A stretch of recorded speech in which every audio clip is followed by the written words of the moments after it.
সবাই চাই না? এটাই আজকে আমাদের আলোচনার টপিক, যে যাদেরকে আল্লাহ ভালোবাসেন। আমরা আজকের এই চমৎকার সন্ধ্যায় জেনে নিব যে আল্লাহ তাআলা কাদেরকে পছন্দ করেন এবং কাদেরকে ভালোবাসেন। এবং প্রিয় ভাই এবং বোনেরা, আল্লাহ তাআলার ভালোবাসা অর্জন এটা মানব জীবনের সবচাইতে বড় সৌভাগ্যের বিষয়। কি বলেন?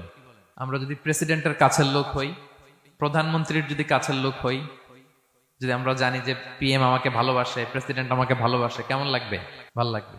আর যদি আমরা এটা জানতে পারি যে রব্বে কারিম আল্লাহ রব্বুল ইজ্জা ওয়াল জালাল তিনি আমাকে ভালোবাসেন, কেমন লাগবে আমাদের? এই ভালোবাসাকে আমরা বলে বোঝাতে পারবো? পারবো না। এটাই আমরা চাই, এটাই আমাদের জীবনের টার্গেট, কামনা, ঠিক কিনা? তো একজন প্রকৃত মুমিন সেই যে আল্লাহর সান্নিধ্য পেতে চায়, আল্লাহ তাআলার ভালোবাসা সে পেতে চায়। এবং মজার ব্যাপার হচ্ছে আল্লাহ তাআলা সুস্পষ্ট স্টেটমেন্টের মাধ্যমে কালামুল্লাহ মাজিদে তিনি জানিয়ে দিয়েছেন তিনি কাদেরকে কাদেরকে ভালোবাসেন। আজকে